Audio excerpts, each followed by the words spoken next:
I am for the child who's had 7 addresses in a single year because she's in foster care, because her father abused her. And her mother couldn't believe her. She is the child I am for. I am a volunteer child advocate. I am you. Florida residents call toll-free 866-341-1425. Tap rooms are localized and they're geographic. The Hispanic community is much broader than one tap room. So what we decided to do was come out with a high-quality craft beer, 2 high-quality craft beers that appeal to the Hispanic taste and that we can distribute in all the Hispanic neighborhoods. Taíno is a very light, refreshing beer. It's a social beer that you can drink probably for a good part of the evening, and it'll give you a nice light feeling. It's not a heavy beer, it's very airy, and it's very light. It's a 4.5 alcohol, which is low for beer. The Boricua is a 6.0. Now that's a stronger beer, and we designed it to be a little bit stronger than Heineken. Heineken is a favorite in the Hispanic community, so we have a little bit more muscle than Heineken. Boricua right now, in a very short amount of time, it's been a miracle for us because we've gotten a large range of acceptance at the retail level. We're in Publix, we're in ABC, Target is picking it up, we're in Sedano's, we're in Bravo's, 7-Elevens are picking it up because they're concentrating more on craft beer and the Hispanic market. So what we're trying to do is do a quality beer, a high quality beer, more taste, and that the Hispanic community will like.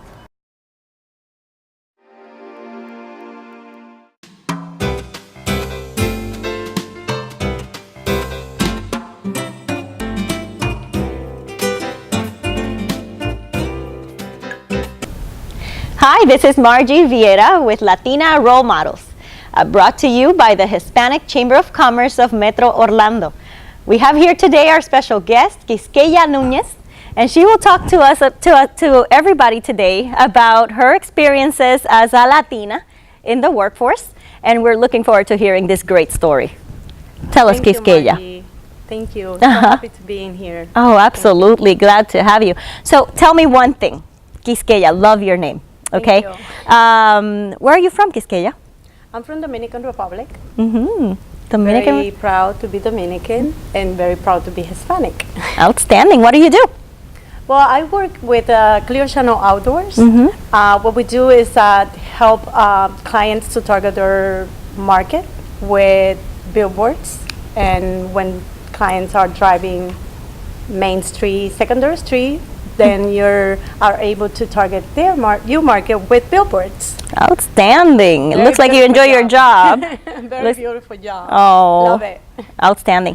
So, and what do you think has been the biggest challenge for you, coming from Dominican Republic and now working for Clear Channel and what seems to be a very fast-paced job? Yes, I would say the language. The language barrier. When I came from Dominican Republic back in 1998, I just stayed home taking care of my daughters. I came in 1998, had my first daughter in 2000, and then my other daughter in 2002. So I stayed home, home mom, you know, taking care of my daughters. And when I decided to go out and work, they were already 3 and 5. And not knowing the language is a struggle, but it's not impossible. Wow, how brave. I mean, from stay-at-home mom to road warrior, salesperson without having knowledge of the English language. I mean, I can't even imagine. Yes. What drove you? Tell me, I want to know. I would say my passion. I would say that I want to stand out. I don't want to be just like a regular lady just being home with the daughters. Yes, I love that too. But I also went to college for 5 years, and I wanted to take advantage of my knowledge. Where did you go to college? I went to college in Dominican Republic, and Universidad Autónoma de Santo Domingo, which is the public school, and having a lot of difficulties. I would say sometimes I just take my public transportation, go to college, and in the same car that you arrive, same car you have to go back. A lot of protests, a lot of things going on, but yeah. I didn't go to college in the Dominican Republic, but I definitely can relate. In Puerto Rico, you know, I had to do the public transportation, and it wasn't pretty. No, not pretty at all. Sometimes we were home 3 months, just waiting for the college to open doors again. Wow. Yes. And then you find yourself in the United States with a language barrier, and look at you, the way you speak English and driving sales. How do you do it? Let me tell you, Margie, I mean, my English is just practicing. How did you learn your English? listening, That's my... putting a lot of attention, people talking. Sometimes I just have to feed my vocabulary. I just watch TV, news in the morning. First thing I do at 5 a.m. when I wake up is like put the radio, talk radio, and while I'm getting ready to go to work, I just listen in and add more vocabulary in my English language. But I haven't go to college. I find that fascinating. You haven't received formal education for this? No time for that, Margie. I have to work. Wow, that is truly outstanding, yes. really. And how old are your children? They are, my older daughter will be 17 in April, and my younger daughter will be 15 in May. Wow. So they are already teenagers. Oh, So, on top of everything. But the good thing is they are involved in a lot of extracurricular in the school. They are good kids. They are really good kids, and I'm so proud because it's taking when the kids are in extracurricular classes, you keep them away from troubles. You keep them away from not doing anything, and I support them in anything they need. Sometimes it's Saturday 10 p.m. and I have to be in school with my daughter because she has marching or she has band or something is going on. But I can relate as well. Yes. So balancing motherhood with career, learning a new language, which I'm still in disbelief that you were able to accomplish that. By just without any formal education. I'm just in awe. I mean, what message do you have for Latinas out there? You know, the stay-at-home moms that are thinking, maybe I should join the workforce again, but I don't speak the language. What struggles do you think that they should, just think about rising above it? What message do you want to give to them? I would say like anybody can do what I did. Just start small. I can tell you in a couple of seconds what I did. I just say one day, I have my diploma. I have to take advantage of my diploma. I took my diploma, I went to and applied different positions. Yes, my first job was at Sears, folding clothes, but that's fine. And I started like that, and that opportunity brings me another opportunity. And then the second time I said, it's time for me to change, I want to start working on my own career. I applied for a job in a newspaper in New Jersey, and I opened up and they gave me the opportunity. I have no idea what I was doing. I was nervous all the time because I have to support account executive, what I do today. I have to support them in the English language. And I said, oh my God, what I'm gonna do, how I'm gonna do this? But I just learned, and they were so patient. They helped me so much. Then I came to Orlando in 2006, and I started working with the Orlando Sentinel. And they also gave me the opportunity, and they opened doors for me. And the day I said I'm leaving, they was like, why? Oh, no! Don't do that. Well, it must be great to work with someone. You need to keep growing, Yes. and you need to keep moving. Absolutely. It must be great to work with someone that, has was a such great integrity experience. It was a and so great passionate. experience. I always say Orlando Sentinel was like a college for me. Because it was like a lot of opportunities, a lot of new, they feed a lot of my knowledge and my language. And it was a great opportunity to work with them. It's a great opportunity to work with Clear Channel. I applied to that position, and a month after I was already working there. And we have a few Hispanics in the office, but I mean, it's a great opportunity. Growing, it's learning. Every day is something new that you have to learn, and every day they give you more and more opportunities. So I am so proud to be Hispanic working for a company like that. So out of all these experiences that you encounter here, trying to build a life here in the United States, what would you say was one of the biggest hurdles, aside from having to learn the language on your own? I would say like there is a lot of competition. There is a lot of competition, but you have to believe in yourself. You have to believe on what you have done is for you. What you have done is for you, for your kids. If you have kids, if you don't have kids, then for yourself, for your families. Everybody has a mother and a father. You want them to feel proud of you. And here is this little struggle to be Hispanic in such a huge community that has a lot of different people from different countries and different languages, and you just need to keep going and show those people that you can do it, and show those people that nothing is going to stop you. What has been your biggest, like, you feel it's your biggest accomplishment? Like, I'm so proud of myself for this. I would say my kids. I am so proud of them, because in this country it's so hard to have kids with such a great heart. It's really, really hard. Because why? They have so much other friends in school that coming from so many different houses, from different people with bad think and bad feelings. So they know that if they do something wrong, you won't feel good about them. Right. And today Plus, you're giving them a great example. Yes, they feel so proud of me. I feel so proud of them. I think that's my biggest accomplishment, to have two teenagers at home that they understand the importance to be good kids. Aside from being road warrior and a great businesswoman and all these accomplishments, what do you do for fun?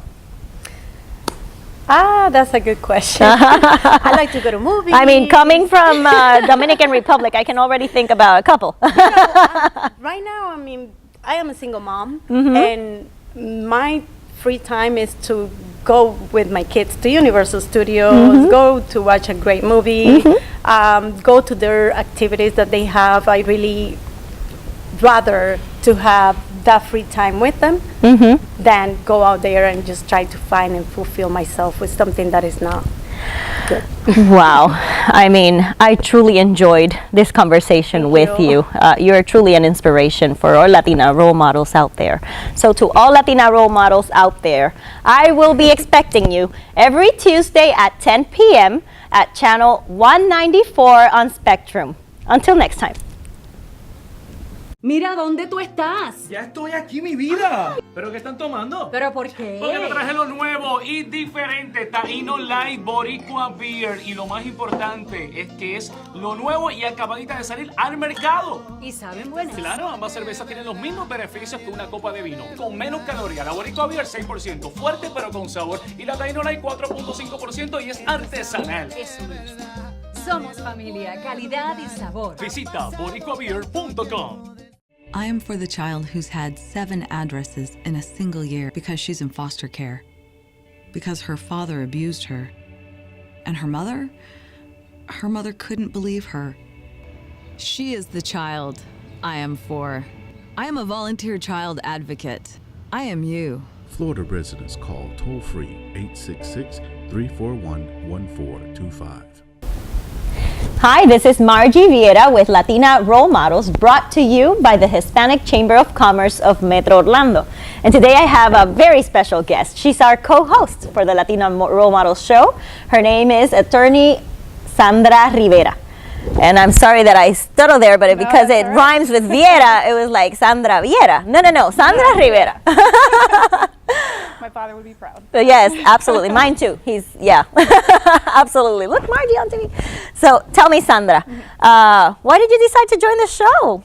Well, I actually used to host a show last year, and with time constraints and schedules, it became a little bit more difficult. But I initially joined because I thought there was a market for women out there, especially women who were getting their careers started, who maybe lacked some direction, lacked some guidance, some role models, and I felt like this was a good platform for them to see other women like them, that look like them, that have similar stories, and how they were able to achieve their own success.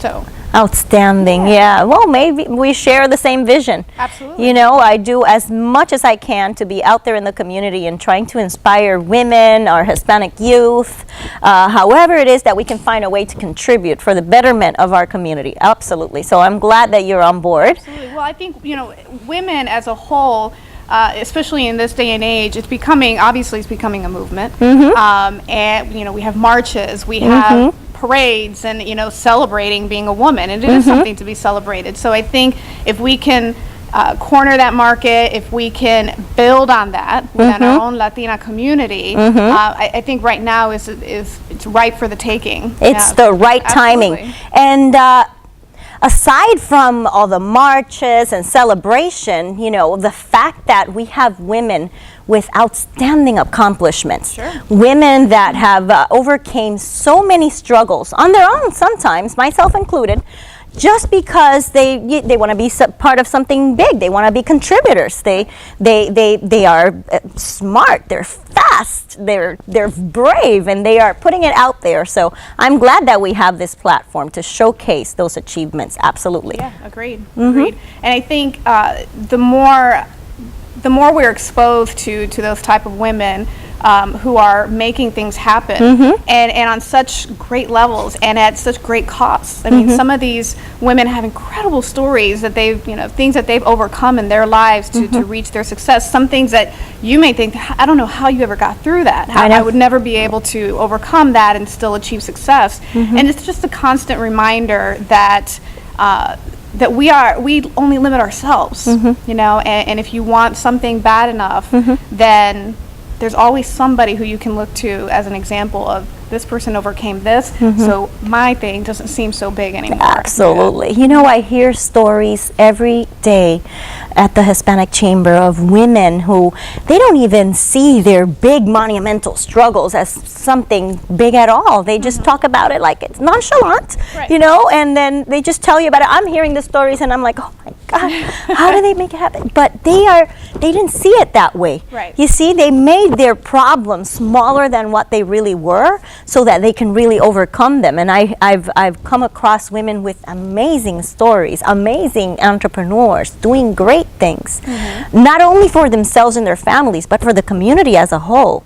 So yes, I mean, it's just, you know, it's just a matter of what do you do with whatever situation you're going through, really, and how you make that situation, as ugly as it could be, as painful as it can be, and how can you convert that into something positive that drives you and drives your passion and something that you're proud of. I mean, it's all about it, about that. I mean, every experience, whether it's negative or positive, is growth. And you're going to learn something from it on whatever scale you learn it. You're going to learn, you're going to grow from it, and it's going to contribute to your ultimate successes. It could contribute to your ultimate failures. It doesn't matter, but every one of those is going to mold you and shape you into, you know, what you are destined to do. And just because you're on a different path doesn't make it the wrong one. You know, it's a journey that every woman has to go through. And speaking about failures and struggles, not to make it very toxic, but I want to hear about what was the struggle that motivate you, because I always like to say that my struggles have been my biggest motivators, and fear has been my biggest motivator. What was yours? You know, I struggled a lot early in my career with feelings of incompetency. I wanted to be the smartest person in the room. I wanted to be the most talented person. I wanted to be the best attorney. And, you know, you struggle with that, and it makes you limit yourself, or it made me limit myself, because I didn't expose myself to enough possibilities or enough opportunities because I was afraid. And once I got to the point where I realized that everything I do is a learning experience, and that I need to take every opportunity I have to grow and to learn, then I was able to kind of branch out. So I struggled a lot with that incompetency and feeling like I wasn't good enough or I wasn't smart enough. But that was a personal struggle of mine. Nobody imposed that on me. Nobody made me feel that way.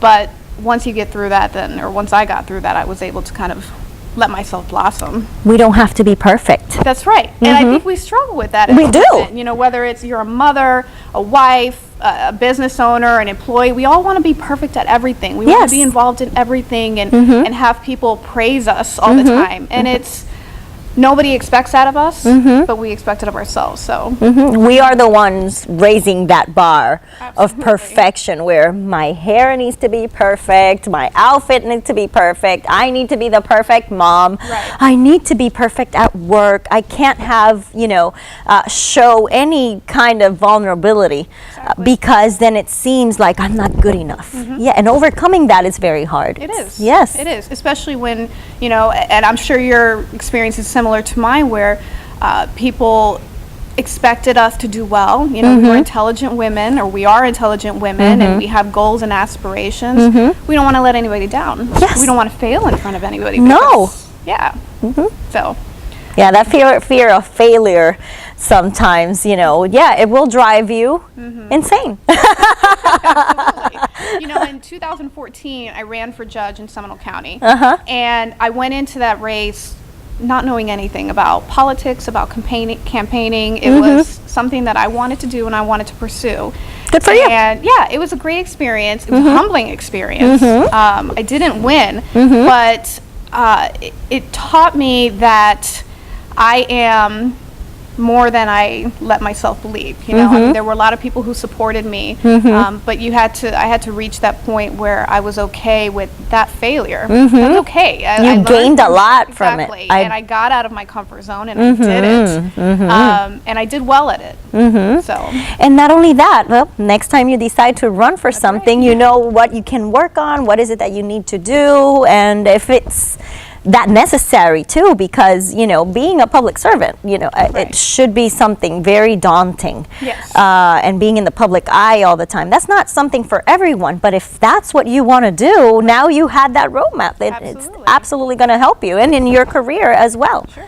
And you work for the Hispanic Chamber of Commerce, and I understand that you recently came on board there. 2 months ago. Okay, all right. And so what was your background before? What made you jump ship there and go over to the Hispanic Chamber? Well, I just recently started 2 months ago with the Hispanic Chamber of Commerce, but I am not new to the chamber. I had been a very proud ambassador for many years, and I always say it that way because it was like I took my role so seriously. I will call you on it if you didn't have your name tag on, and I would be very proud about it. And when we went to events, I would be, "Hi, I'm Margie, and I'm an ambassador of the Hispanic Chamber of Commerce," and it was just such a big deal for me because I had such profound admiration for everybody who was invested in the organization. They are all volunteers.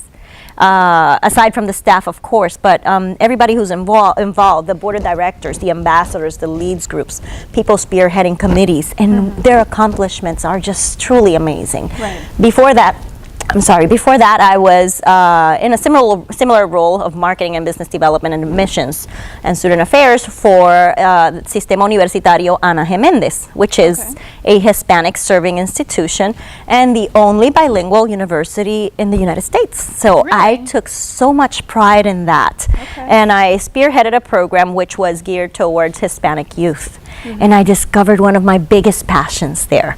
And I remember that when I was working with Ana G. Mendez University, the chancellor told me, "Margie, I know that we hired you for the marketing role, but you know what? We're gonna promote you, and we're gonna have you spearhead that youth program." And I said, "Absolutely not. I love the marketing role. It's fun." He's like, "Margie, I don't think you know enough about yourself." They saw something in you. And they saw it, and they were right. And it was a struggle. I struggled with it because I wanted my marketing role. Well, all I did was go to the Hispanic Chamber events and have fun and go to everything, be out there in the community. And then all of a sudden, I'm managing this program for Hispanic youth, which is non-existent. I had to start it from ground zero. And I started visiting all the schools here in Central Florida, and it was just an amazing experience. So, but 2 months ago, they called me from the Hispanic Chamber of Commerce. They said, "We have this amazing role. Would you like it?" "Yes, please." So I'm super happy to be on board, and just great organization. it's great what we're going to be able to contribute to our Central Florida economy. I do believe that we're drivers for the economy. Yes, so, absolutely. So we have no time for more. This was a great conversation. Hopefully we could chat after the taping and get to know it. Yes, absolutely. Yeah, we can talk for hours. So for everybody tonight, thank you so much for tuning in. We'll see you next Tuesday at 10 p.m. in channel 194 on Spectrum. Latina Role Models, brought to you by the Hispanic Chamber of Commerce. Thank you so much, Sandra. Thank you.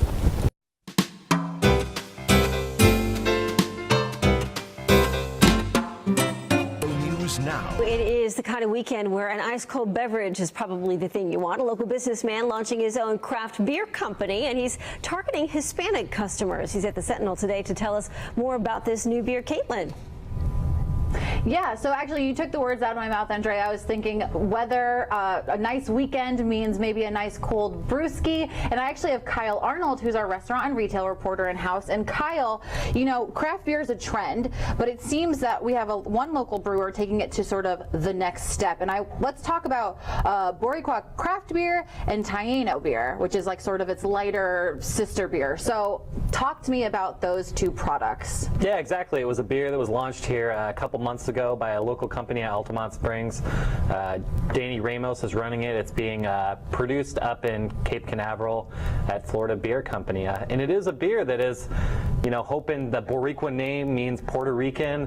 There's a huge population of Puerto Ricans here, hoping that he can, you know, create a connection between those people to get his name out.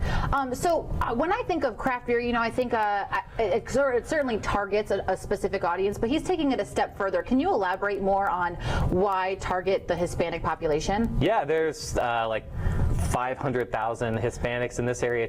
About half of those are Puerto Ricans, and a lot of Puerto Ricans and a lot of Hispanics are in that millennial age group, just like the rest of the country. And those people are kind of disregarding the beers their parents grew up with, and they want local beers. They want things that cater a little bit more to their taste, a little bit higher quality, and they're willing to pay for it. Sure. And so where locally can we find this? There's a couple Publix around town in some of the bigger Hispanic pockets of town. Sedano's, Bravo's, there's a bunch of 7-Elevens. You can find them almost at all the ABC wine and spirits. They have a pretty big craft beer selection. Excellent. And so I know this isn't the only brewery or brewer looking to target this market. Who else is popping up nationally? Yeah, there's some companies out of like Southern California, like Ohana Brewing. There's some other ones. What's really interesting about Boricua is I really haven't found many others that target Hispanics specifically. And you already see that done in the mass beer market with Corona. Exactly. Dos Equis things. You know, Mexico's a pretty big beer market. But in terms of Americans, they've really kept it general so far, either localities like Orlando Brewing or Fat Tire, just a generic term out of Colorado. Excellent. And I just want to know, what has the reception been? If it's only been launched for a few months, what's the kind of feedback you're getting on this? It's doing pretty well in some restaurants around town, especially some like Puerto Rican restaurants that they really only offer, you know, some of the big international beers, Heineken and things like that. They bring in a local beer. It says craft brew. It's got a local tie to it, and people want to try it, especially tourists from out of town. They want to, you know, see what the local flavor is, and so far it's been good. Excellent. So we have a local entrepreneur, a local brewer here, targeting a very specific market within a larger market. So we'll just have to see how Boricua goes from here. But you know, if we're seeing all these temperatures, I myself might crack one this weekend. I think you should, Caitlin. Cheers to that. What a terrific idea. Cheers. All right. Thanks for watching this video. You can watch Orlando News Now every weekday on OrlandoSentinel.com. We go live at noon. See you then. I am for the child who's had 7 addresses in a single year because she's in foster care, because her father abused her, and her mother couldn't believe her. She is the child I am for. I am a volunteer child advocate. I am you. Florida residents call toll-free 866-341-1425. I am for the child who's had 7 addresses in a single year because she's in foster care, because her father abused her, and her mother couldn't believe her. She is the child I am for. I am a volunteer child advocate. I am you. Florida residents call toll-free 866-341-1425.